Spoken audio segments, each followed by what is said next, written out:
Good morning and welcome to Morning Meditation. I am Pastor Phil and we're at my favorite bench just outside the doors here at St. Paul's. It's absolutely wonderful to have you here with us today.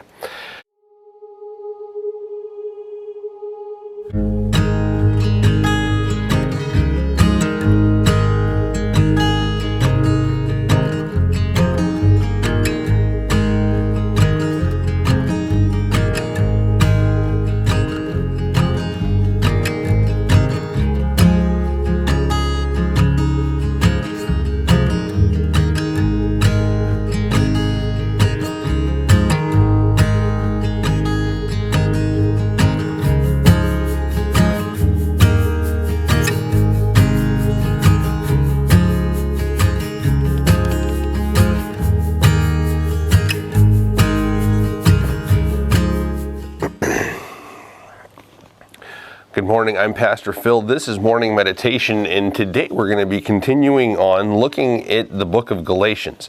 We're going to be checking out Galatians chapter 4, beginning with the 21st verse. It reads, "Tell me, you who want to be under the law, do you not listen to the law? For it is written that Abraham had two sons, one by the bondwoman and one by the free woman. But the son of the bondwoman was born according to the flesh, and the son of the free woman through the promise. This is allegorically speaking, for these women are two covenants, one proceeding from Mount Sinai, bearing children who are to be slaves. She's Hagar. Now this Hagar is Mount Sinai in Arabia and corresponds to the present Jerusalem, for she is in slavery with her children." Following our kind of July 4th theme here, with Monday having been July 5th and, having celebrated July 4th on Sunday, we hear Paul beginning to develop inside of this discussion the idea of slavery versus free. And slavery is something that in our current world we'll decry and we'll say it's not okay. But we don't see slavery for being everything that it is. Slavery will be spoken of in incredibly narrow terms, in that it's only the owning of another person. But we can be enslaved to all kinds of other things. Any addiction is an enslavement, which from that perspective means that we in ourselves can be a slave to drugs, to alcohol, to any kind of substance abuse, to sex, to television, to technology. The list is virtually endless. But what we hear being built up is the idea of slavery in terms of the spiritual, in terms of Jesus Christ and the Bible, becomes one of being entangled with our enemies, with sin, death, and the devil. And what we hear inside of this portion of Galatians is that Paul makes this understanding between Hagar and between Sarah. Hagar was Abraham's concubine, by which he had Ishmael, who became the father of the Arab nations.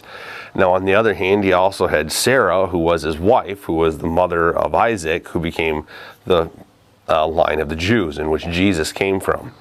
But what we can do when we go all the way back and look at the story of what's going on here, we see that Abraham and Sarah had a plan to fulfill a promise that God had made, but instead of waiting on God, they did it their way.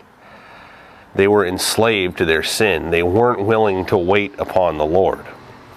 And as they weren't willing to wait, they created lots of problems for themselves, and then for future generations, they've created lots of problems.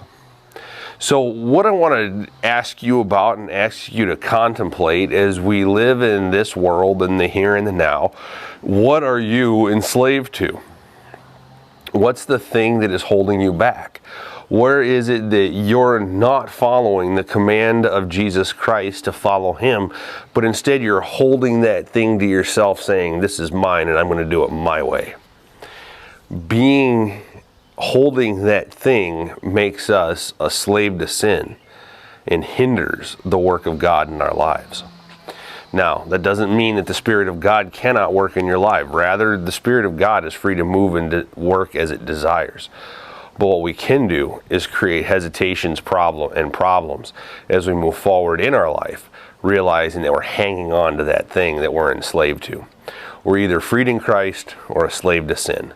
There's no in-between ground. Jesus doesn't make space for it inside of the Gospels, and Paul doesn't make space for it for us here.